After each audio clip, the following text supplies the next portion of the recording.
Honorable sisters, brothers, and friends, this is Midweek Happy Hour, so designated because if you're a morally good person, that's a real good start because only God judges anytime, anywhere, anyone.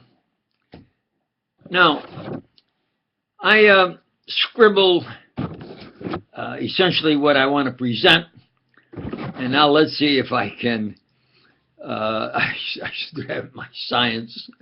Sometimes I'd scribble, and then I used to practice forgetting what I did. And then when I look at it later, I had difficulty. What the heck did I write? Okay. I Googled individual theories about these mysteries. Abraham Lincoln, Melvin Purvis, experimenting on Americans through the years, and especially by J. Edgar Hoover, that criminally insane, experimented Americans to death.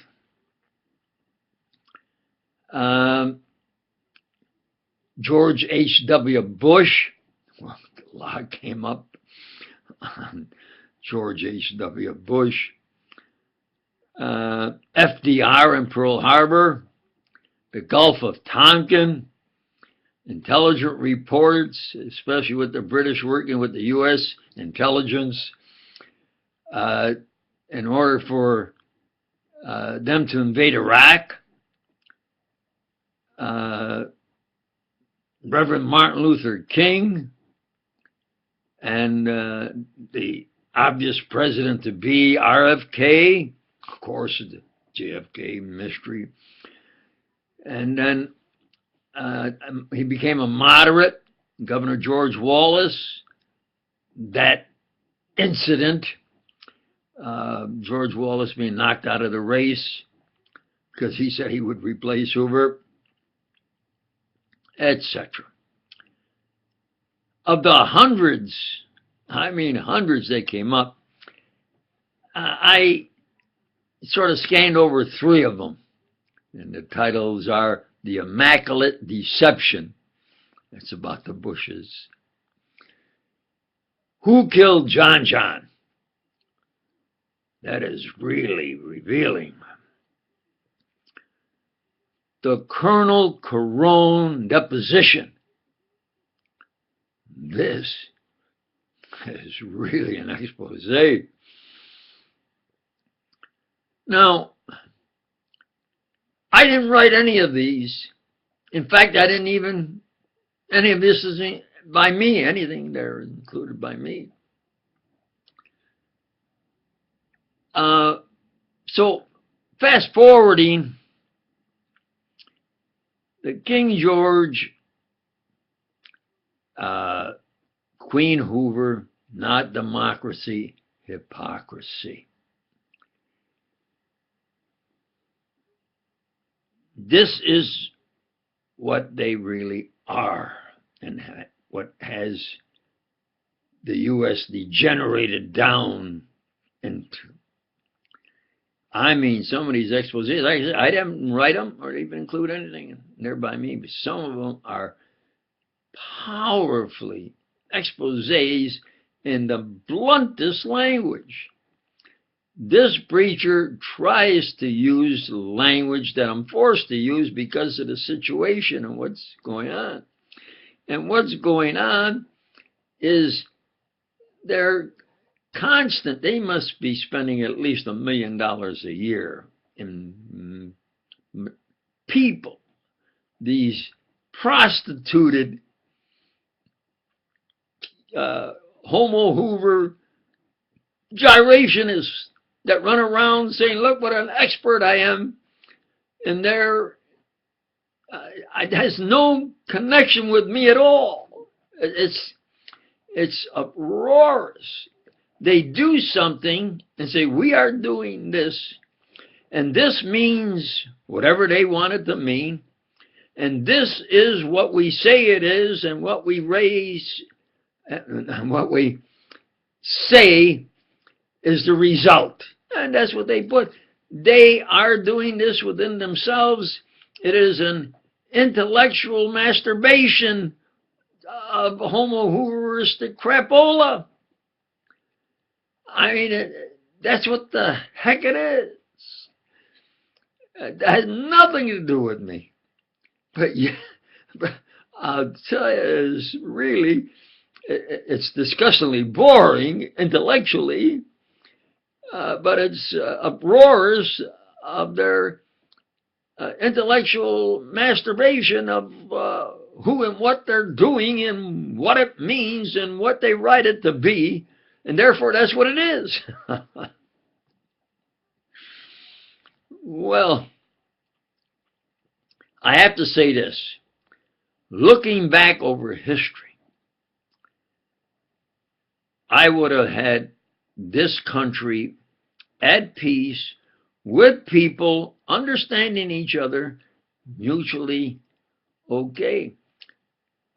But Stalin and the anti-religious bigots had a chance to have the world in some sort of a nice socialist system, but they were so against religion that as it fell apart, they'd rather it fall apart than say, wait a minute.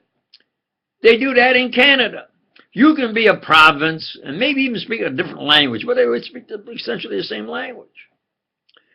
You can be a province here and you can be a province there, but we collectively still are a social system because capitalism is a King George, Queen Hoover, not democracy, hypocrisy. They say, well, they get money from them. That's because they're trying to buy you out. They can print the money. If you want printed money from the U.S., I'll buy the Sunday comics and write 1, 5s, 10s, 20s, $100 on there, and it's more colorful and has a little humor. If you want printed money from the U.S., and yeah, that's say what it's worth. Oh, that's what they're doing, printing money day and night, paper money. Why collapse socialism? Because you will not let an individual say, in the life hereafter, this is what I believe. Now, this is maybe only 50%. Maybe it was only 10% of them would say, yeah, in the hereafter, this is what I believe and this is what I'm going to do. You can't do that. You have to say you are a cog and you live and you die a cog. Hey, when I die, I got to die and maybe not go to eternal life for a politician. Let's get realistic. You understand? Now, I had a face-to-face with an intelligent man.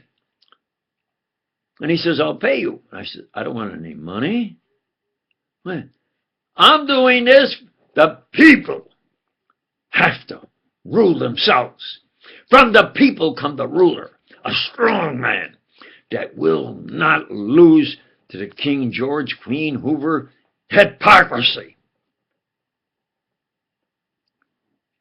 But when an individual becomes a rich person, a lot of them change. They are now so rich and made powerful. You know, this is the life, yeah. They forget their roots. They forget that they had to work with a poor family and so forth to get by. You cannot substitute corrupt King George, Queen Hoover capitalism for reality. You have to say, this is our standard, and we do it this way. I was amazed to find out how many millions of young people that are educated are unemployed in China. Why? You can't print your own money and have a project? Look at Russia. I spoke to some of the girls there, and I used to commune with them and tried to learn a little Russian and even write a little Russian poetry. And they were having such a time. Some of them says, look, I'll be blunt. And I sent a couple of them a few dollars I had because they said, we're trying to survive. And I've seen poor people in Ireland beaten over by the English agents to keep them like sub of England in Ireland to control them and keep them over and over again. I've seen those people struggle. Yet the U.S. at the top will print like, well, I have the story of being next door to the White House in the U.S. Now finally now, you don't have to be white to be in the White House, but over there it's the Red House. It's the Casa Rosada, pink. And next door was the man that says, I can make $10 million for sure in my science, just presentation. And he said, be realistic. He said, I'm telling you that is realistic. Now he says, all right, you come back. Now I'm waiting. He's going to tell me, it looks like yes. He walks by me with an American who walked by me and looked at me and laughed. And he walked. I says, well, what about our appointment? He said, oh, I got to rush now. There's a project I got to do right now. I says, with who, where? He says, well, with the U.S. He says, they're going to grant me $10 million. And I can't refuse that. And he walks out. You fool! They're buying you off. We can make $10 million and own it. Fleischmann, Jewish fellow, got ponds. So they wouldn't say they copied me. And about 5 years later, they printed Cold Fusion, made $10 million. I'm going to have to take more than one part on this. So what did they do? They got an Italian descent physicist from Rochester, New York, my hometown, who I think to brutally say that wasn't so, to laugh at him, to cut him down. And what did Bond say? Hey, you can maybe rob Doc and force him to be unknown and steal him, but I'm taking the $10 million and fuck you, I'm going to France. And that's what he did. Now, that's plain English. That's what the man said and did. You understand? That's what's going on in the field of science of stealing and power politics. Now, let's get into what I left out of, wasn't worth my time anymore. Of going into man's greatest challenge, the challenge of the discipline of raising the state of the art, the discipline of theology. In that, the main three questions are, how did we get here? Why are we here? What best to do? And I've answered those repeatedly. You reference my videos and you'll get details specifically. Now we move higher. Let's raise the state of the art to the higher, greater challenges. Well, in the happy hour, I previously mentioned the previous Gauze Day, Geller English Sunday service and sermon, which was the resurrection. Some say the #1 proof of eternal life. I don't say it's the #1 divine miracle proof, but I say it's the second. Now, with that, that was witnessed by thousands through after that, by at least 1,000, proven. Now, what I then said was, now I will continue from the previous challenge, and that was, they say if it's good, oh, it's good God. Well, those who don't believe say, well, the bad things, what, it's a bad God? Well, let's get to the challenge. And the challenge is, what is the actual divine God and this good? 90% of everything is average, we'll say, and some bad. It isn't just good and bad. It's mostly all average, and there are some bad, mostly average, and some good.